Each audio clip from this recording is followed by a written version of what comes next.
Well, there once was a man who was a friend of God. And God called this man one day. And God gave this man a piece of land. And he said, this is a garden. And the only thing that was there was shrubbery. It was really rough, thorns, shrubbery. Nothing really looked appetizing on that piece of property. But the man looked on it and he noticed that soil was really rich. And I said, what am I going to do with this? He says, oh, this is your property. I am giving you this. I'm gifting you this. I want you to take this and make something out of this. This is your livelihood. So he said, all right. So he took the piece of property and then he cleared it, removed the grass, the shrubs, the thorns, everything that was not of use, and then he burnt it by the side. And he still took the ashes, but he burned in the spelly on it. He got some animal manure, and then he, planted some seeds.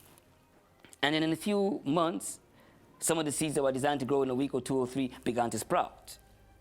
And this man looked at it, and he just longed every day to, go and tend to his garden.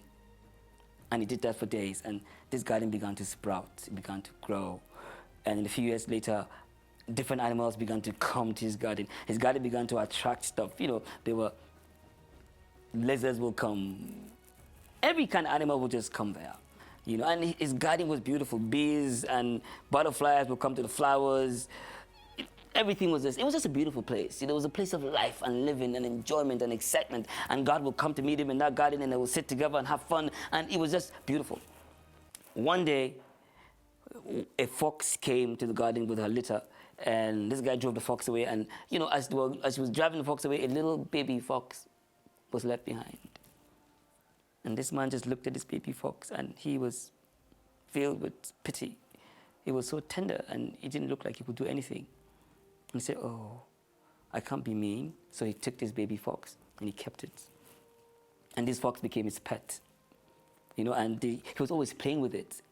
He actually spent more time with this pet than he spent with other things. One day, a friend of his came to visit him, who also had a garden someplace, and the man said, you have a fox in your garden?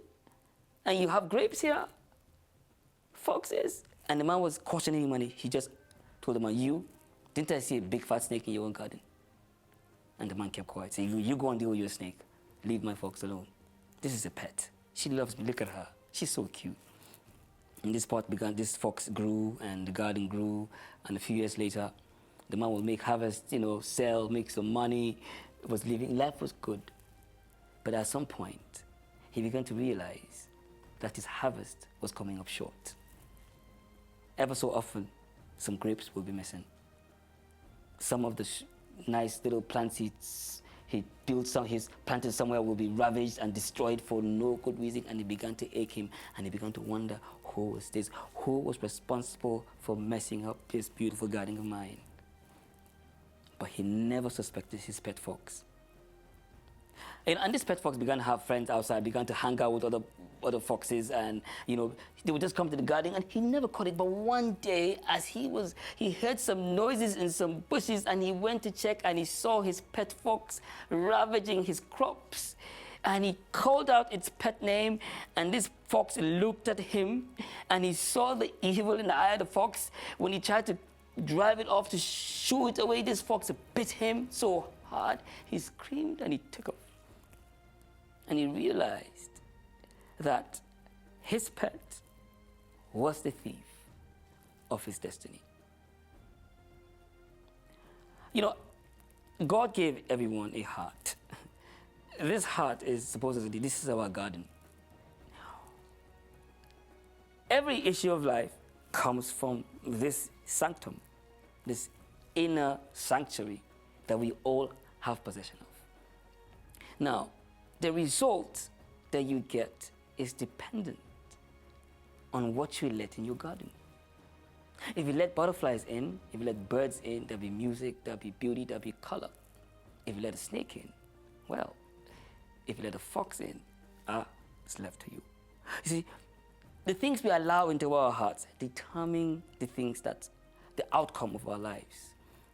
If you let selfishness, we let greed, we allow avarice, we let covetousness, there's some attributes that you let into your heart will determine the results you get. But if you allow stuff like joy, peace, friendship, friendliness, happiness, goodness, there's one thing you realize, that the most important thing a man can do for himself is to be good. Is to allow good into your heart. So your heart is your garden. Watch what you let in. What comes into you will determine what you're able to produce. So keep your garden alive with the very, very best of friends. And these friends are nothing but character, behavior, values, life. Mr. Man, keep your garden alive.